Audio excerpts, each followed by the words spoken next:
I want to start with how you grip the racket. A lot of people pick up a racket, everybody grabs it differently. When I see a beginner pick up a racket, the first thing I do, I look to where they put their hand.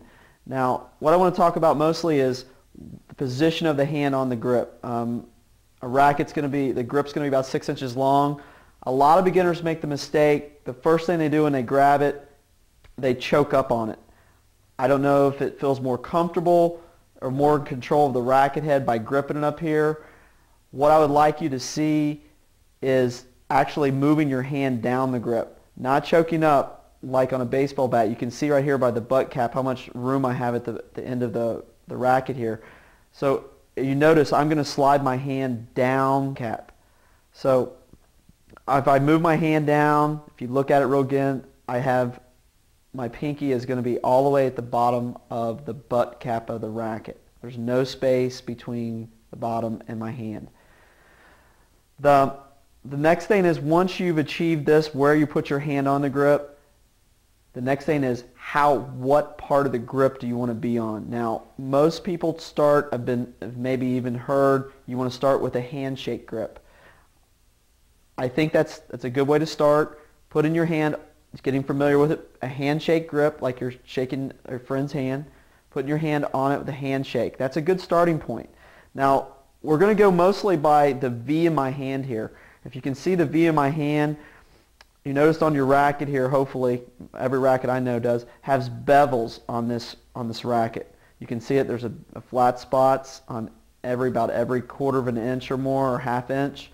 These bevels are put here so you can feel the racket grip to know what your grip is, because when you're playing, you're not going to be able to look down at this grip. It's going to be only by feel and touch.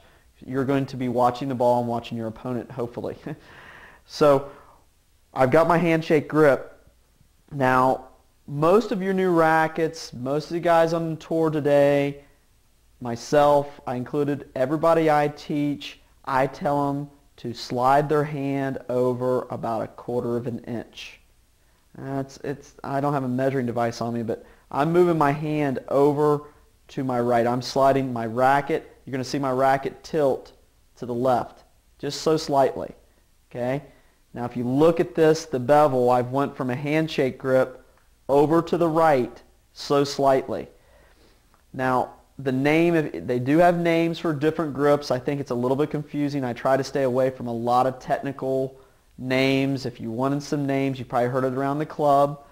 The handshake grip right here in the middle, you're looking at an Eastern forehand. It was used a lot 70s and 80s when we used different equipment with wooden rackets and even your aluminum rackets. The rackets flex a little more and you could achieve this. Today they are really going this way, so it's because of the equipment. It's trying to keep the racket head closed, and we're going to talk a lot about that later on why we're going to keep the racket face closed so we can achieve spins and things like that. So I'm going to show you what we call a semi-western. Now you can see I've slid my hand over a quarter of an inch. This bevel right here on the grip is coming right down in the V of my hand. You might hear today, if you're watching some of the Grand Slams on TV, you're going to hear them say that guy's hitting a very extreme grip or a western grip. The western grip is even farther over. You can see my hand is now basically towards the bottom of the grip. Okay, and what that's doing is keeping the racket head very closed. So I have no way the racket can get open. So I've got it over here, but today we're going to talk about semi-western, or slid about a quarter of an inch over to my right. The racket, see the racket move to the left. Now I've got the grip. The next thing I want to do, I feel pretty comfortable with this forehand grip. The next thing I want to talk about is ready position.